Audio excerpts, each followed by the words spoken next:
ఒకప్పుడు power sector మీరు చూస్తే కరెంట్ ఎప్పుడు వస్తుందో ఎప్పుడు పోతుందో తెలియని పరిస్థితి నుంచి హైదరాబాద్లో విద్యుత్ సౌధ దగ్గర రాఘవరెడ్డి ఉండేవాడు, కమ్యూనిస్ట్ లీడర్. నల్గొండ నుంచి రైతులు తీసుకొచ్చి సమ్మర్ వస్తే అసెంబ్లీ ఏప్రిల్లో ఉంటే గొడవలు. సగం టైం మేము కరెంటు కొరత పైనే చర్చించేవాళ్ళం. That were the days. అలాంటిది నేను 1999 నుంచి పవర్ సెక్టర్ రిఫార్మ్స్ తీసుకొచ్చి 2004కి సర్ప్లస్ బాధ్యతతో క్వాలిటీ పవర్ ఇవ్వడం మొదలుపెట్టాం. 2014కు మళ్లీ 22 మిలియన్ యూనిట్లు ఆంధ్రప్రదేశ్లో కొరత కరెంటు. వ్యవస్థలన్నీ నిర్వీర్యం అయిపోయినాయి. తర్వాత మళ్లీ సెట్ చేసి 2 నెలలు 3 నెలలు కరెంటు కొరత లేకుండా చేసి వ్యవస్థలన్నీ పటిష్టంగా చేసి సోలార్ విండ్ తీసుకొచ్చి కాస్ట్ తగ్గిస్తే ఇప్పుడు మీరు చూశారు ఎంత పవర్ ఛార్జెస్ పెంచారు. 9 సార్లు పెంచారు. ఎందుకు పెంచారో నోబడీ నోస్. దానికి రీజనే లేదు. ఇప్పుడు ఎక్కడుందో దాన్ని ఎత్తుక్కుంటే ఎంత లోతు పోయిందో కూడా తెలియదు. దాన్ని ఏ విధంగా రిపేర్ చేయాలి, ఎంత డబ్బులు తెచ్చారు, ఏ పేరుతో తెచ్చారు, అవన్నీ ఒక వ్యవస్థను కాదు, సంబంధం లేని వ్యవస్థతో డబ్బులు తీసుకొచ్చి సంబంధం లేని డిపార్ట్మెంట్కి ఇచ్చారు.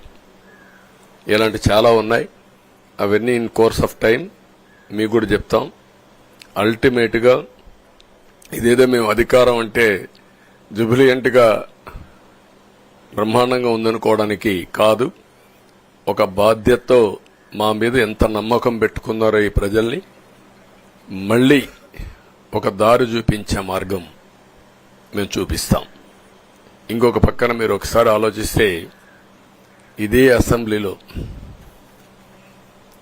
నాకు, మా కుటుంబానికి, మా మిస్సెస్కి జరిగినటువంటి అవమానానికి నా జీవితంలో ఎప్పుడూ బాధపడలా.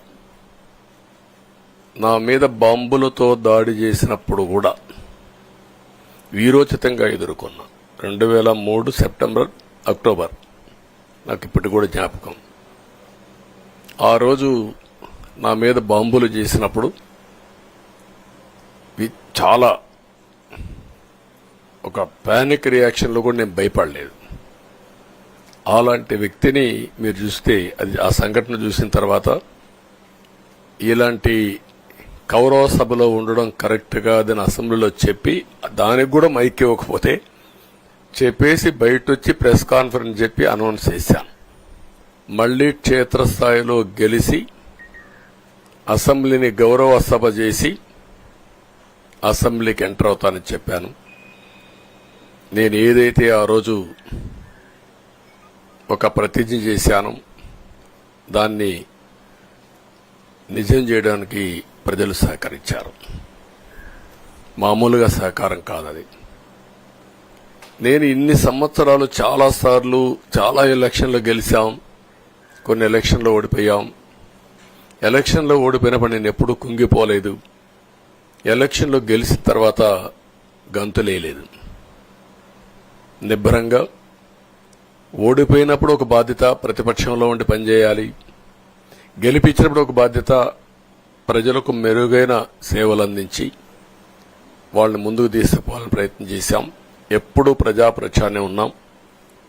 అలాంటిది జరిగిన తర్వాత ఈరోజు మళ్లీ ఇదే అసెంబ్లీకి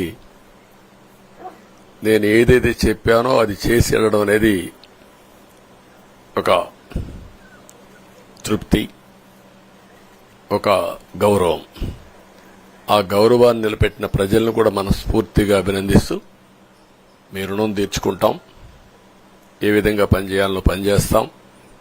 మీ ఎక్స్పెక్టేషన్స్ ప్రకారం పనిచేసి అయితే ఎప్పటికప్పుడు మీరందరూ కూడా మేము ఓటేసాం, మా పని అయిపోయింది, ఇంకా మీరు చూసుకోండి కాకుండా ఎప్పటికప్పుడు మమ్మల్ని నడిపించే బాధ్యత, మాకు సహకరించే బాధ్యత, మళ్లీ రాష్ట్రంలో ఉండే ప్రజలందరం బాగుపడాలంటే ఏం చేయాలో మేము చేసినప్పుడు ఎప్పటికప్పుడు ఫీడ్బ్యాక్ ఇచ్చి నడిపించే బాధ్యత తీసుకోవాల్సిందిగా వారిని కోరుతున్నా.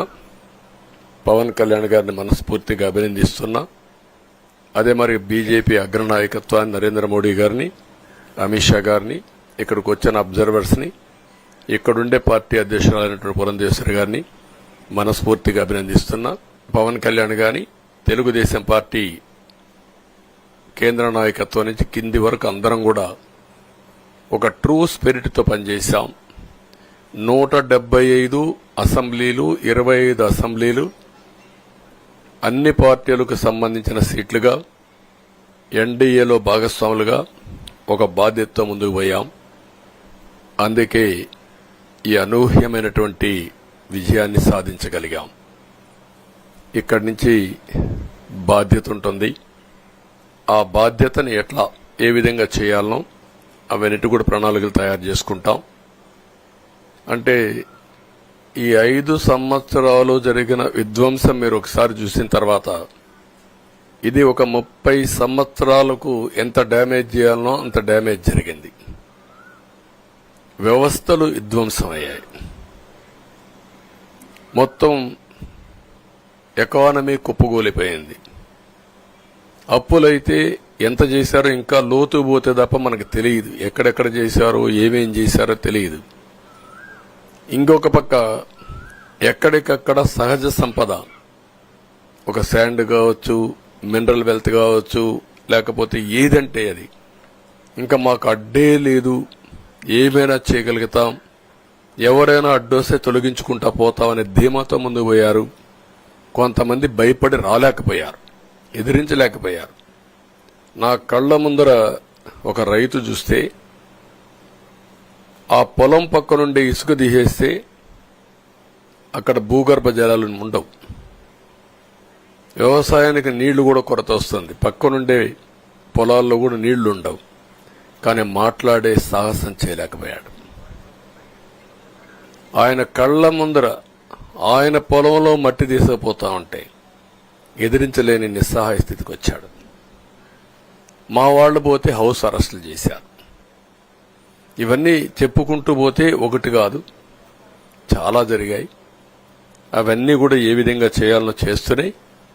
మళ్లీ వ్యవస్థలన్నీ కూడా పునరుద్ధరించాల్సిన బాధ్యత ఉంది.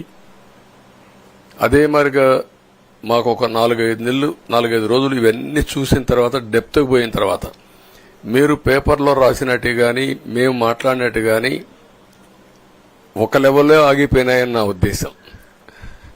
ఎందుకంటే నేను రాజకీయాలు 40 ఏళ్లు చూశాను.